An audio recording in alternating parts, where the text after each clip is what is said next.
আসসালামু আলাইকুম। সুপ্রিয় দর্শক মণ্ডলী, পরীক্ষার হলে যে ঘটনাগুলো ঘটে, পরীক্ষার হলে যেভাবে পরীক্ষাগুলো হয়, সেসব কিছু কালচার নিয়ম সম্পর্কে আমি কথা বলতে চাই, তুলে ধরতে চাই আপনাদের কাছে। আপনারা জানেন, আমাদের বাংলাদেশ একটি মুসলিম দেশ, আমাদের রাষ্ট্রধর্ম ইসলাম। আমাদের দেশের অধিকাংশ মানুষ মুসলমান, সংখ্যাগরিষ্ঠ মুসলমান। হয়তোবা কাজে কর্মে মুসলিম তারা পরিচয় দিতে পারে না নিজেদেরকে। আইডেন্টিটি তো মুসলমান, পরিচয় তো মুসলমান। পাসপোর্টে বিভিন্ন কাগজপত্রে রিলিজিয়ন তো ইসলাম লিখতে হয়, বা শিশুকালে ছেলেদেরকে খতনা করানো হয়, মুসলিম নামগুলো রাখা হয়, আরবিক নাম। তো আরও কিছু ঘটনা আছে, সবগুলো এসব মিলিয়ে মুসলিম পরিচয়ে পরিচিত। তো এই দেশে যে ঘটনাগুলো হয় আমাদের দেশের পরীক্ষার হলগুলোতে, আপনারা জানেন যে 4 বছরের অনার্স কোর্স বা মাস্টার্স বা ইন্টারমিডিয়েট পরীক্ষা, বিভিন্ন পরীক্ষাগুলো যে হয় বিভিন্ন হলে, এই পরীক্ষার হলগুলোতে আমরা যে নিয়মগুলো দেখি, ধরেন দুপুর 2টা থেকে পরীক্ষা শুরু হবে, বিকাল 6টা পর্যন্ত, 4 ঘন্টা। তো দেখেন, এর মধ্যে কিন্তু আসরের নামাজ আছে, এই আসরের নামাজের বিরতি দেওয়া হয় না। তো বাংলাদেশে লক্ষ লক্ষ মানুষের নামাজের অধিকার কেড়ে নেওয়ার সাহস কে দিয়েছে? এটা মুসলিম দেশ।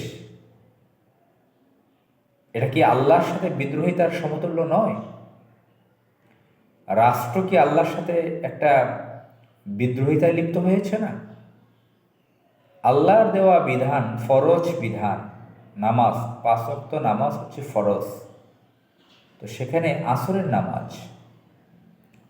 নামাজ আপনারা জানেন, শীতকাল, এখন উইন্টার সিজন, শীতকাল, এই সময় আপনার 4:15 হয়, কিছুদিন আগে 4টায় হতো। গরম সময় 5টায় বা 5:15 হতো। তো এখন আমাদের বাংলাদেশে পরীক্ষা 2টা থেকে 6টা শুরু হয়, 4 ঘন্টার পরীক্ষা। তো সেক্ষেত্রে নামাজের জন্য কোনো বিরতি রাখা হয় না, তাহলে নামাজটা বাতিল হয়ে গেল।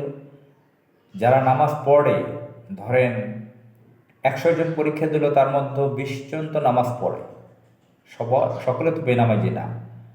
আর বেনামাজি হলেও তো সেটা এভাবে তো আটকে দিতে পারে না সময় মানুষের। মুসলিম দেশ, নামাজের জন্য তো বিরতি দেওয়া দরকার। এটা খুব কঠিন কোনো কাজ না।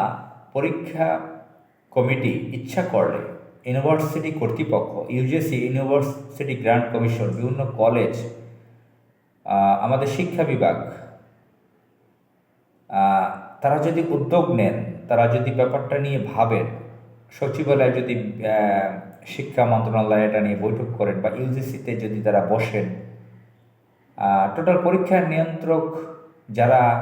নিয়ন্ত্রণ যেগুলো যারা করেন, বা শিক্ষা বোর্ডগুলো আছে, ইন্টারমিডিয়েট পর্যন্ত যে বোর্ডগুলো, স্কুল অ্যান্ড কলেজের পরীক্ষা যারা নিয়ন্ত্রণ করে, তো সকলে মিলে তারা যদি বসে যে নামাজের সময়গুলো কিভাবে বিরতি দেওয়া যায়। ধরা যাক বিকাল 4টায় দুটোর পরীক্ষা হলো, তো 4টার সময় নামাজটা কিভাবে পড়বে? আমি মনে করি তাদেরকে 20 মিনিট বিরতি দেওয়া উচিত নামাজের জন্য। এবং প্রতিটা শিক্ষা প্রতিষ্ঠানে মসজিদ থাকা দরকার, নামাজের জায়গা থাকা দরকার। রাষ্ট্রধর্ম ইসলাম, মুসলিম সংখ্যাগরিষ্ঠ দেশ। অবশ্যই বিভিন্ন জায়গায় মসজিদের অভাব নেই, আছে মসজিদ। আবার কোনো কোনো জায়গায় দেখি মসজিদ পাওয়া যায় না খুঁজে, বা পাওয়া গেলেও খুব ছোট আকারে। তো মসজিদ দরকার, এবং 20 মিনিট সময় বিরতি দেওয়া দরকার। এই 20 মিনিট সময় বাড়িয়ে দেওয়া দরকার। পরীক্ষার সময় ধরেন 6টার সময় শেষ হলো, আবার মাগরিবের সময় নামাজের টাইম 2টায় শুরু হলে মাগরিবের পরও পরীক্ষা নেওয়া উচিত বলে আমি মনে করি। 2টায় যদি শুরু হয়, ধরেন অনেকের সকাল থেকে পরীক্ষা রয়েছে, সকলের শিডিউল তো একসাথে মিলে না, 2টায় বিকালে আফটার লাঞ্চ টাইম পরীক্ষা নিতেই হয়। অনেকে বলতে পারেন সকালে নিতে পারেন না, সকালে তো অনেকের পরীক্ষা থাকে। তো বিকাল টাইমের এই কাজটা করা যায়, বিকাল দুপুর 2টো থেকে সন্ধ্যার পর পর্যন্ত, 7টার আগ পর্যন্ত মাগরিবের নামাজ, আসরের নামাজের বিরতি থাকবে,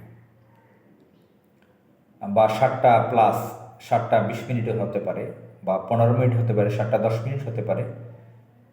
আরও একটি কথা বলছি, শুধু নামাজের বিরতি না, একটা টিফিন বিরতি দেওয়া দরকার 15 মিনিটের, কমপক্ষে 15 মিনিটের একটা টিফিন বিরতি দেওয়া দরকার। এ বিষয়ে বলতে পারেন কেন টিফিন বিরতি দেওয়া দরকার। সেটা হচ্ছে, দেখেন একটা মানুষ 4 ঘন্টা 5 ঘন্টা বসে থাকবে, এই যে নামাজের কথা বললাম, এখানে টাইম বেড়ে গেল, এছাড়াও তো 4 ঘন্টা পরীক্ষা আছে। তো এত লম্বা টাইম থাকলে অনেক ডায়াবেটিক রোগী আছে, অনেকের ক্ষুধা আছে, ক্ষুধার যন্ত্রণায় অনেকে লিখতে পারেন না, বা প্রচণ্ড ক্ষুধা না থাকলেও কিছু একটা খেয়ে নেওয়া দরকার। এই খাবারের সময় 15 মিনিটের একটা খাবার দেওয়া দরকার। এবং যে নিয়মগুলোটা দেওয়া আছে, পরীক্ষার জন্য কিছু নিয়ম লিখে দেওয়া থাকে শিক্ষার্থীদের জন্য। সেখানে লিখে দেওয়া হতে পারে যে আপনারা আপনাদের টিফিন নিয়ে আসবেন, 15 মিনিটের মতো খেয়ে নেবেন, সাথে কিছু খাবার নিয়ে আসবেন, সেটা লিখে দেওয়া যেতে পারে। অথবা তাদের জন্য নাস্তার ব্যবস্থা করা যেতে পারে। যে টাকা নেয়, বিভিন্ন নাম দিয়ে যে টাকাগুলো নেওয়া হয় সেমিস্টার ফি এর নামে, অতিরিক্ত টাকা নেওয়া হয়, সেই অনুযায়ী ফ্যাসিলিটিস, সুযোগ সুবিধা দেওয়া হয় না শিক্ষার্থীদেরকে। এটা বাংলাদেশ ওপেন ইউনিভার্সিটি, অন্যান্য পাবলিক ইউনিভার্সিটিগুলো, কলেজগুলোতে আমরা এটা লক্ষ্য করেছি, প্রাইভেট বিশ্ববিদ্যালয়েও আছে। যে পরিমাণ টাকা নেওয়া হয় শিক্ষার্থীদের থেকে, সেই পরিমাণ সুযোগ সুবিধা তাদের দেওয়া হয় না। তো তাদের জন্য ছোটো একটা টিফিনের ব্যবস্থা করা যেতে পারে। আমি উদাহরণ দিই, প্রায় 7,440 টাকা, প্রায় 8,000 টাকা লেগে থাকে বাংলাদেশ ওপেন ইউনিভার্সিটির ইতিহাসের একটা সেমিস্টার ফি। এখানে খুবই কম সুযোগ সুবিধা শিক্ষার্থীরা এখানে পান। একটা উদাহরণ দিলাম, বিভিন্ন নাম দিয়ে টাকা এখানে নেওয়া হয়, সেবার মান, সার্ভিস তেমন নেই। তো এখানে একটা টিফিনের ব্যবস্থা ইউনিভার্সিটি কর্তৃপক্ষ থেকে দেওয়া হতে পারে, একই টিফিন সকলকে দিবে। আমি একটা উদাহরণ দিচ্ছি, পরীক্ষা চলাকালীন সময় টিচাররা নাস্তা করেন, তাদেরকে আয়ারা খাবার নিয়ে আসেন,